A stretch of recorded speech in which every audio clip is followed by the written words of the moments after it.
intéressant.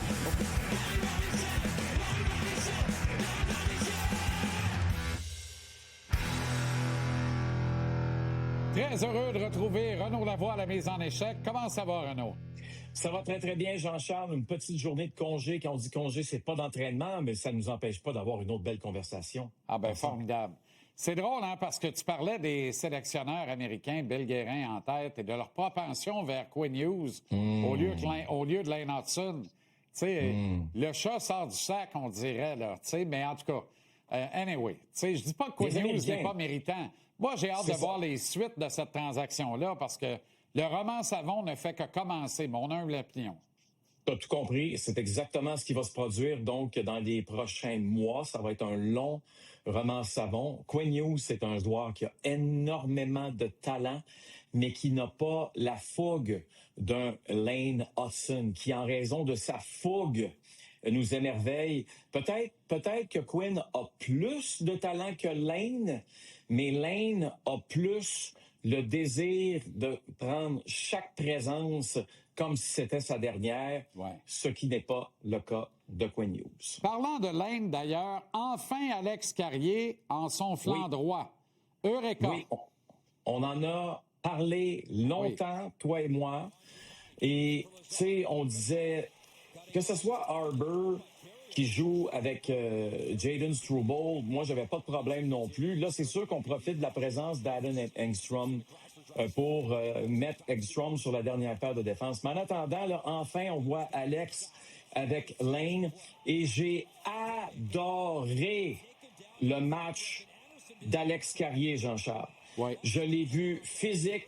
Il s'est fait frapper durement, comme vous l'avez vu aussi sur cette séquence, mais il va au contact depuis quelques matchs. C'est 22 minutes 40 secondes dans la dernière rencontre. C'est un gars qui est de tous les combats. Tu sais, je considère qu'il a probablement disputé son meilleur match de la saison hier. OK?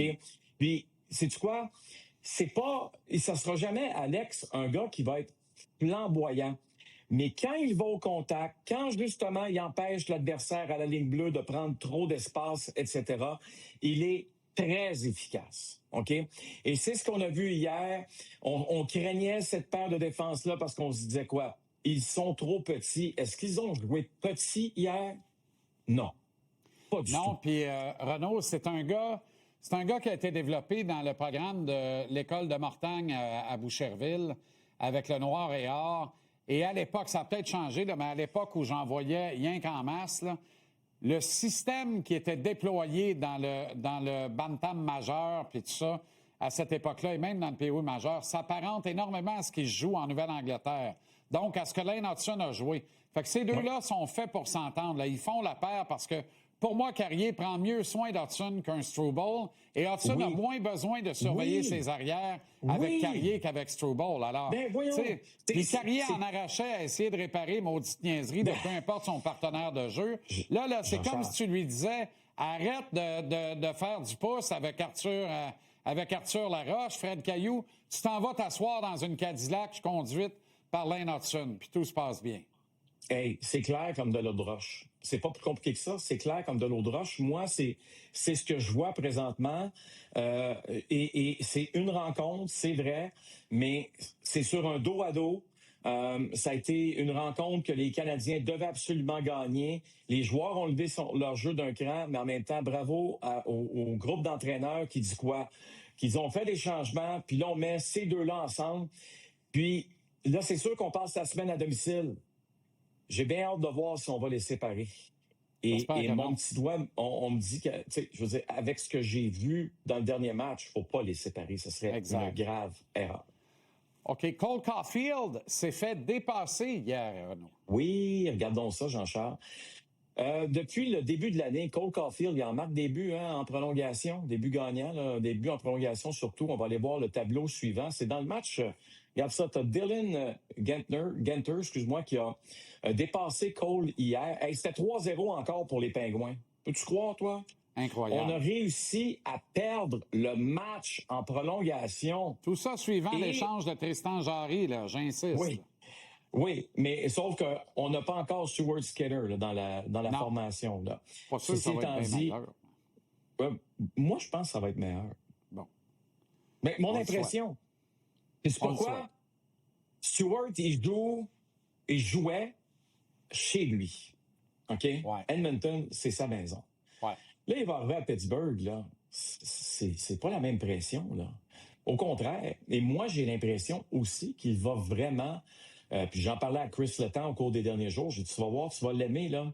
Stewart, c'est un gars d'équipe. C'est un gars qui est très agréable à côtoyer. J'ai dit, il apprend le français en plus.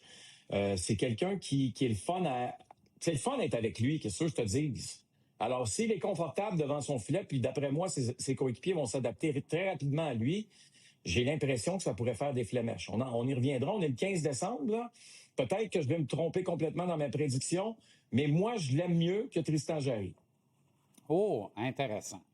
Renaud, les Sabres perdent encore patience, me suis-je dit plus tôt aujourd'hui en apprenant que Kevyn Adams était relevé de ses fonctions et que celui qui rôdait là, dans l'organisation depuis juin dernier, Jarmo Kekalainen, comme si c'était pas écrit dans le ciel, cette histoire-là, le relevait à titre de directeur général de l'équipe. Et en même temps, je regarde ça et je me dis, bon, ben qu'est-ce que ça peut bien changer dans cette organisation qui ne parvient jamais de plan quinquennal en plan quinquennal à sortir du marasme? T'as tout compris. Et écoute, pas plus tard que le 15 octobre, à chaque mercredi soir, j'ai une chronique dans le deuxième entracte. Le 15 octobre, je disais qu'au mois de décembre, si ça allait mal pour les Devils, c'est Jarmo qui prenait... pour les Devils, pour les Sabres. Si ça allait mal, donc, au mois de décembre, pour les Sabres de Buffalo, c'est Jarmo qui prenait la place. Devine ce qui est arrivé aujourd'hui. 2 mois plus tard, jour pour jour, c'était déjà dans la Ligue nationale de hockey quelque chose qui circulait. Alors maintenant, quand on regarde les Sabres de Buffalo dans les dernières années avec Kevyn Adams, 31e, 24e, 20e, 20e, 22e et présentement 24e dans la Ligue nationale. C'est ça, le CV. Ce n'est pas un très, très grand CV, mais en même temps, c'est un directeur général qui avait les mains menottées. On lui imposait, évidemment, son entraîneur, Lindy Ruff, etc. Est-ce que maintenant, les choses vont changer? Absolument pas. Est-ce une amélioration côté directeur général avec Jarmo? Oui. Est-ce que Jarmo a déjà connu beaucoup de succès dans la Ligue nationale comme directeur général? Non. La grande différence, Jean-Charles, ici, c'est très, très simple. C'est qu'on parle de quelqu'un qui n'amène pas la culture.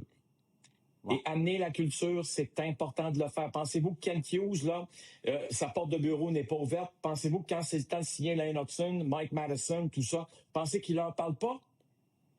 Ou vous pensez qu'il s'assoit avec eux autres pour expliquer c'est quoi le plan? C'est comme ça que ça se passe. T'expliques ton plan, les joueurs l'achètent, puis tout le monde dit « c'est beau ». Règne de 11 ans et 2 jours pour Kekalainen à Columbus. Il s'est jamais passé bien grand-chose. Kevyn Adams, qui m'a le plus surpris, Renaud, aujourd'hui, là, il a occupé ce poste-là pendant 5 ans et demi. Faut-tu dormir en joie le vert ou être trop focus ses Bills à l'actionnariat? La dernière fois qu'ils ont fait les séries, Patrick Lalime jouait pour les Sabres de Buffalo. Aïe, aïe! Et il va être dans le boot ce soir pour Panthers.